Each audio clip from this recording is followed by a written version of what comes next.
చూస్తున్న మీకు వందనాలండి. తండ్రి దేవునికి మహిమ కలుగును గాక. దానియేలు గ్రంథము 3వ అధ్యాయము 19వ వచనం. అందుకు నెబుకద్నెజరు అత్యాగ్రహము నొందినందున షడ్రకు మెషకు అబేద్నెగో గారి విషయంలో ఆయన ముఖము వికారమాయను. ఎందుకు వికారమైందంటే, రాజా, మా దేవుడు రక్షించగలిగిన సమర్థుడు. నేను నువ్వు పెట్టిన బొమ్మకి మొక్కను. నువ్వు రక్షించకపోయినా, మా తండ్రి రక్షించకపోయినా పర్లేదు, తీసుకెళ్ళి ఇష్టం వచ్చి చేసుకోమన్నారు. షడ్రకు మెషకు అబేద్నెగో ముగ్గురు దేవుని మాటకి నిలబడిపోతే అగ్నిగుండాన్ని 7 అంతలు వేడి చేయమని చెప్పాడు. 7 అంతలు వేడి చేస్తుంది అగ్నిగుండము. అసలు పొగలు బయటకు వచ్చేస్తున్న స్థితిలో అగ్నిగుండపు శఖ బయటకు వచ్చేస్తుంది.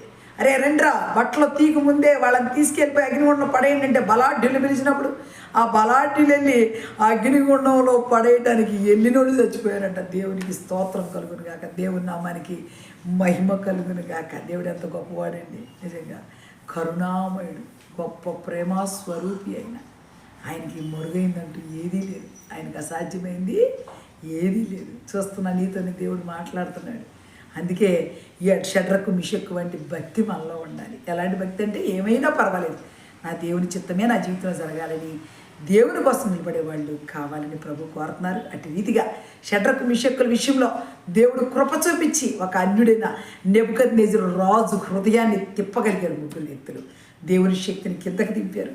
దేవుడే దిగొచ్చాడు. అగ్నిగుండంలో పడైతే ఆ ముగ్గురు మధ్యలో 4వ వ్యక్తిగా ఆయన తిరిగి ఆడ ముగ్గురిని రక్షించి రాజుకు నెబుకద్నెజరు నీ దేవుడే నా దేవుడు అనేటట్టుగా చేసి దేవుని నామానికి మహిమ తెచ్చుకున్నాడని బైబిల్ గ్రంథం తెలియపరుస్తుంది.